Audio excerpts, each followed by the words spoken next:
slovom srdcia zmocni, by sa diala tvoja vôľa.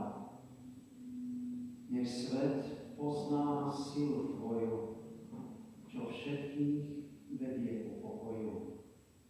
Amen. Vypočujme si, bratia a sestry, slova písma svätého, ako sú napísané v Evanjeliu podľa Lukáša v 10. kapitole vo veršoch 16. až 20. takto. Kto vás počúva, mňa počúva. A kto vami pohrdá, mnou pohrdá. Kto však mnou pohrdá tým, kto ma poslal. Potom sa vrátili tí 70 a s radosťou hovorili: Pane, aj démoni sa nám oddávajú v tvojom mene. Povedal im: Videl som Satana ako blesk padať z neba. Aj hľa, dal som vám moc šliapať po hadoch a po škorpiónoch, aj moc nad všetkou silou nepriateľa. A nič na svete vám neuškodí. Ale nie z toho sa radujte, že sa vám duchovia podávajú. Radujte sa radšej, že vaše mená sú zapísané v nebesiach. Toľko je slov písma svätého.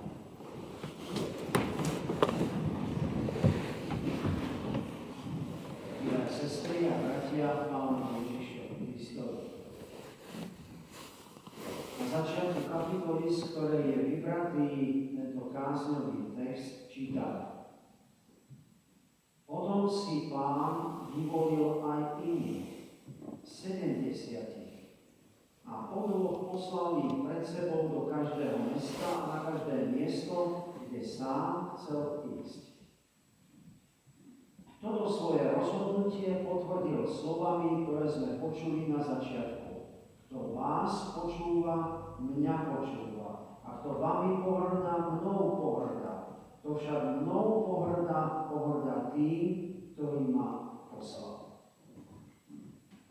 Je to teda splnomocnenie hovoriť v jeho mene, ktoré tu Ježiš viaže na seba, na svojho Otca. Prečítaný biblický text nám hovorí o návrate učeníkov a ich radosti z toho, čo pri svojom poslaní zažili. Je iste dobré, keď sa učeník vracia k svojmu majstrovi. Pritom v tejto chvíli nemusíme myslieť ani tak na priame fyzické stretnutie, ako skôr na to, že učeníci pamätajú a žijú z toho, čo ich učil ich majster, učiteľ. Prichádzajú k nemu, aby si nanovo potvrdili svoje poslanie. Aj dnes sa hovorí veľa o učiteľoch, ich poslaní, postavení, o ich práci, problémoch. Isté je veľkým zadosťučinením pre nich, keď tí, ktorí ich učili, sú v živote úspešní, keď si v dobrom spomínajú na svojich učiteľov. Pre každého učiteľa je to potvrdenie, že aj keď bola, či je jeho práca ťažká, predsa má zmysel znášať kvôli nej aj rôzne príkoria. Na druhej strane je smutné, ak sú učitelia napriek ich dobrým snahám nespravodlivo obviňovaní, alebo sa im nedostáva jednoduchého, obyčajného porozumenia a podpory ich práce.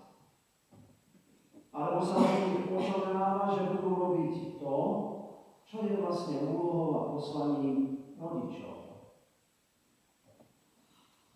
Ak je ich práca znevažovaná často rodičmi pred samotnými deťmi, ktoré to radi zneužívajú.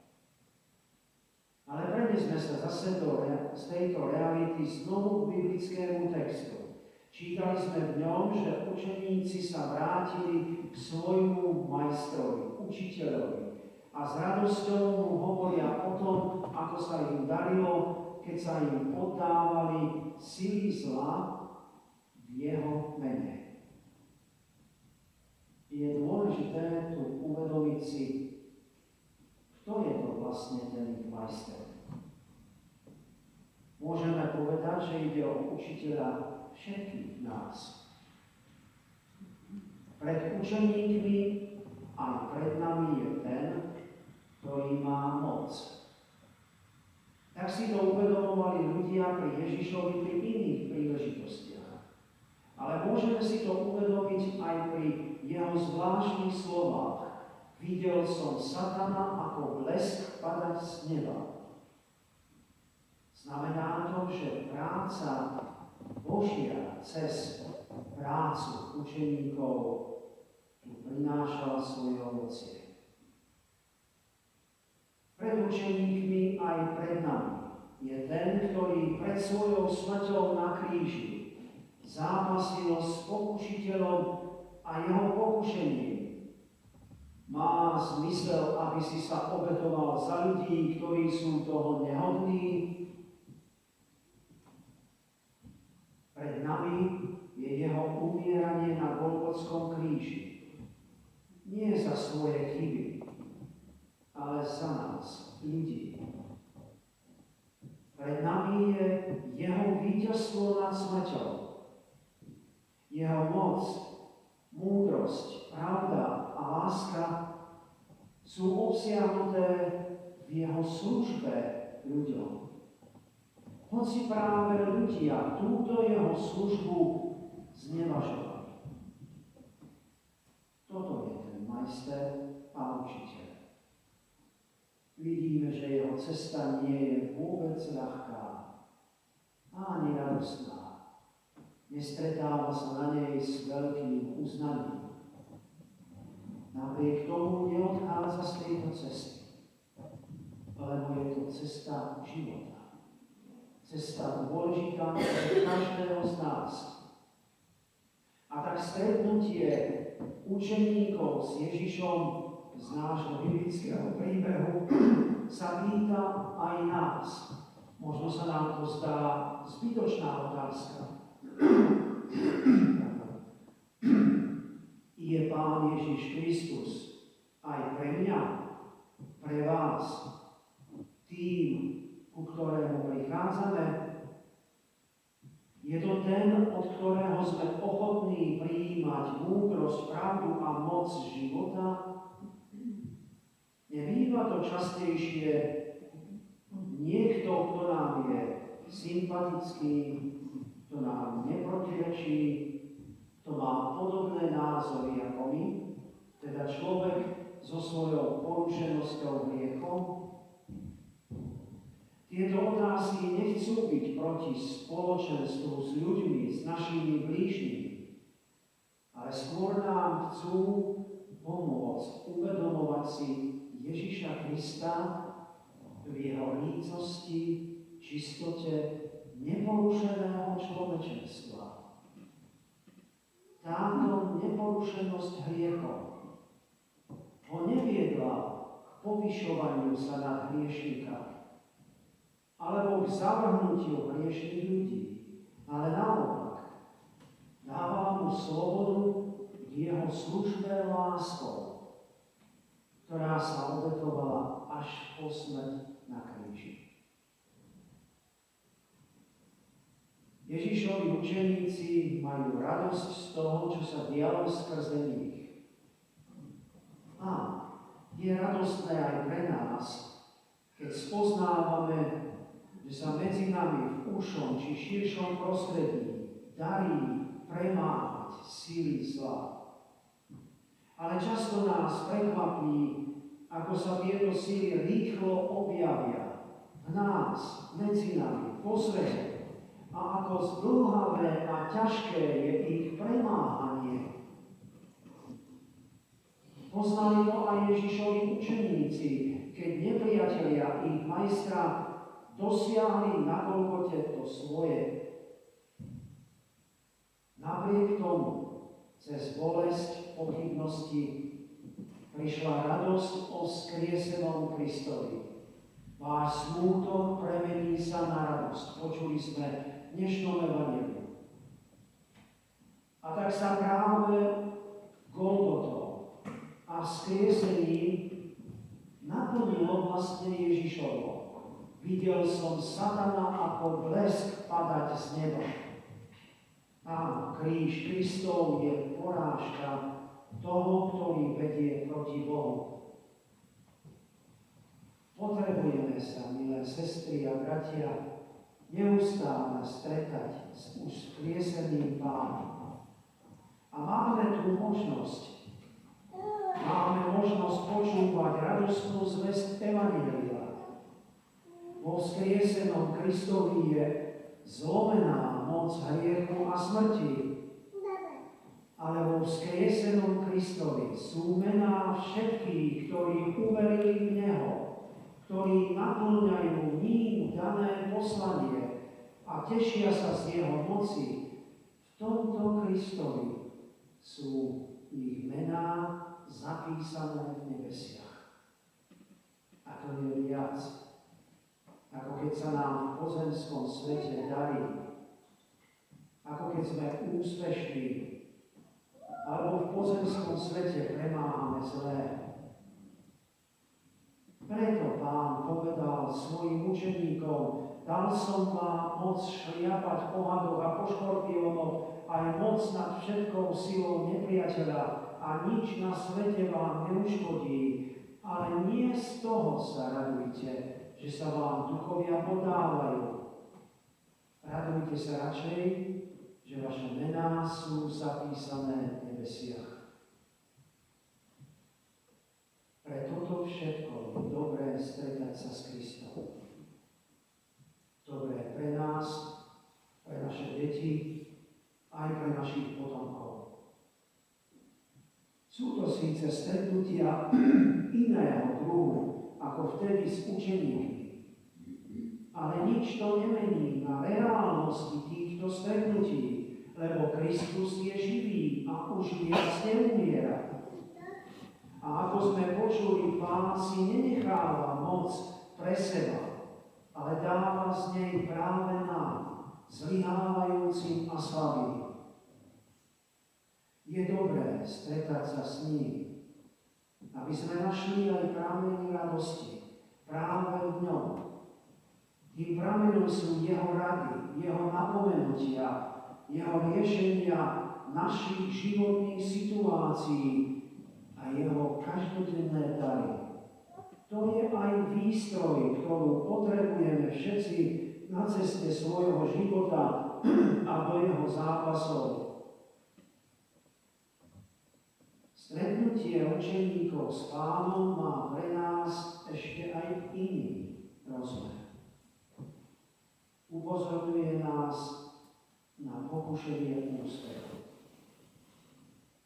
To, že sa učeníkom podávali démonské sily, to nie je o ich moci, ale o moci toho, ktorého mene idú. Práve v spoločenstve kresťanskej cirkvi je pokušenie prisvojovať si Božiu slávu či pokušenie duchovnej pýchy oveľa silnejšie. Pán Ježiš nechce oberať svojich učeníkov o radosť z toho, čo sa dialo skrze nich, ale zároveň im ukazuje na inú radosť, ktorá je, tak povediac, kvalitatívne vyššia. Je to radosť v jeho večnosti.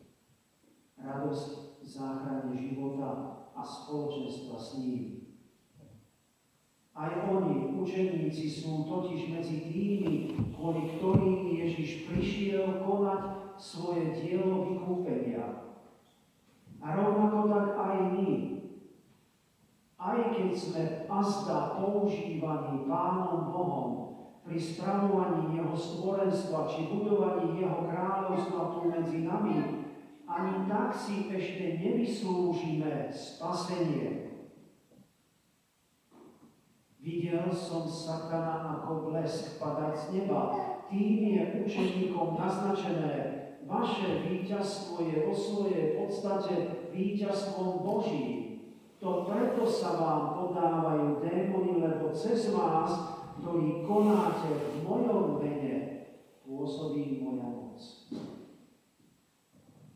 A tak vo svojom kresťanskom živote si stále potrebujeme overovať, koho mene koná, hovorí, myslí, Kristovom alebo len vo svojom. Život naznačuje, že sa oveľa viac a častejšie spoliehame na seba, na svoju moc a nie na Božiu. Ak sa človek takto, aj keď si to nie vždy uvedomí, odtrhne od Boha, stráca svoju budúcnosť. Veď Božím zámerom je nielen to, aby sme prežili pekne tento život na zemi, ale je naša záchrana. Ale ak ju človek odmietne, mysliaci, že ju už nepotrebuje, zostane bez obhájcu, bez záchrancu, pomocníka a sám seba tak vydáva do moci zla. Prichádzať a stretať sa so vzkrieseným Pánom chce teda byť pre nás príležitosť. Príležitosť k tomu, aby sme prijali účasť na jeho záchrane a spáse. A to je oveľa viac, ako len víťaziť na zemi. V Pánovi Ježišovi, v jeho slove, v jeho konaní lásky, v jeho daroch milosti sa nám tak dostáva prameň moci nad zlom, pochybnosťami, hriechom a smrťou. Dostali sme teda, bratia a sestry, aj dnes možnosť prísť, tešiť sa z jeho moci skrze nás, z jeho lásky v našom živote. Počúvanie Božieho slova, dary jeho milosti vo sviatostiach, to sú tiež tie vzácne stretnutia so živým, mocným Pánom. Pamätajme na to. On nás aj dnes uisťuje. Dal som vám moc nad všetkou silou nepriateľa. V jeho mene môžeme vykaziť tu v časnosti a radovať sa, že vďaka nemu môžu byť zapísané i naše mená v nebesiach. Amen. Pomodlíme sa. Milý Otče v nebi, buď pred nami a vedí nás. Buď za nami a povzbudzuj nás. Buď nad nami a žehnaj nás. Buď okolo nás a chráň nás. Buď v nás a daruj nám pokoj, moc, vieru i nádej. Amen. V spoločnej modlitbe nebeský Bože, Otče, Synu i Duchu Svätý, predstupujeme pred Teba s našou spolusestrou a celou jej rodinou, ktorá myslí na svojho syna pri prvom výročí jeho smrti. Pane, Ty si nad smrťou, Ty si Pánom života. Preto si poslal svojho syna, previedol cez smrť i našu ku vzkrieseniu.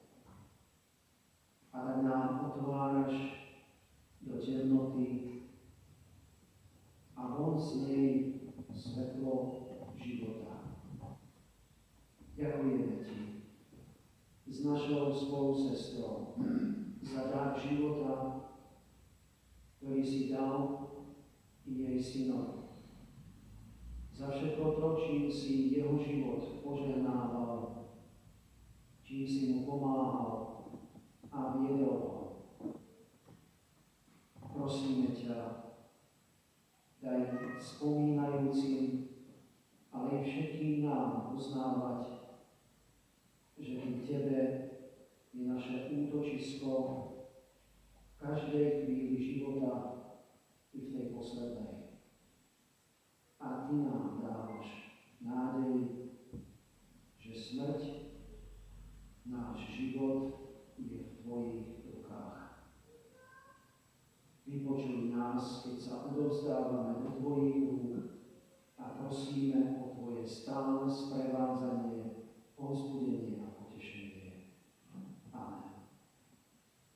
Otče náš, ktorý si v nebesiach, srdce Tvoje, príď kráľovstvo Tvoje, buď vôľa Tvoja, ako v nebi, tak i na zemi.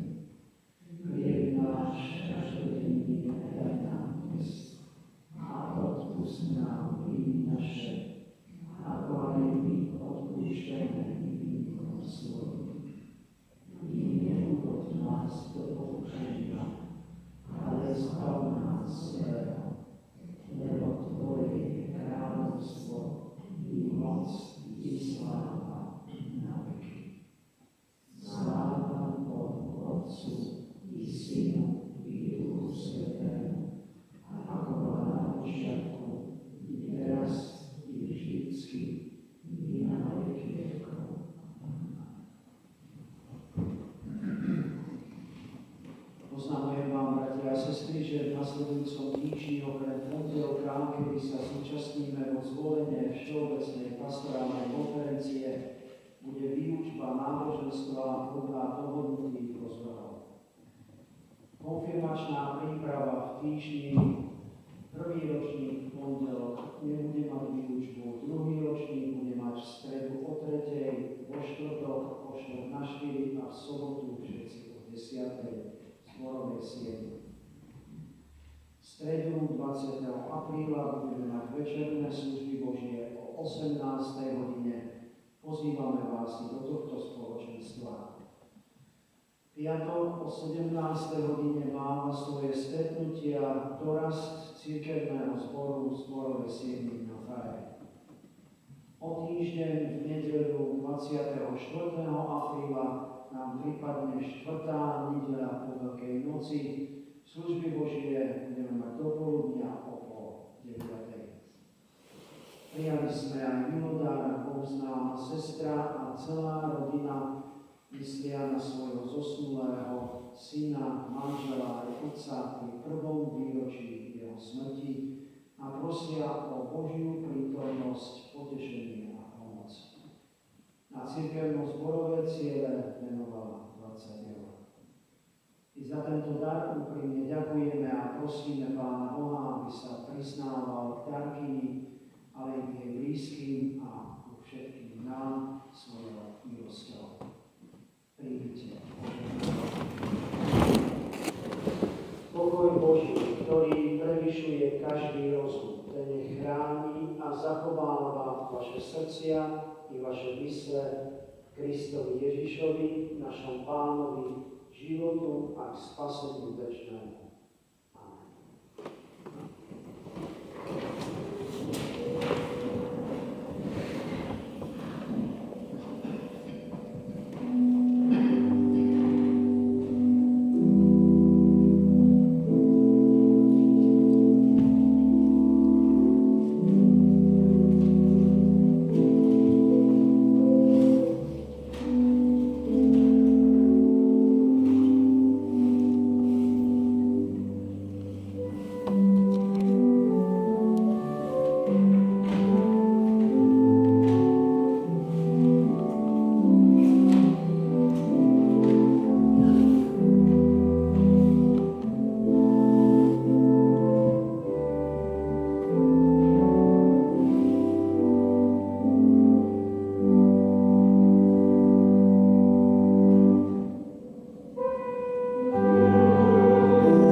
Daj nám sily a vytrvalosti, aby sme vždy len za Tebou kráčali,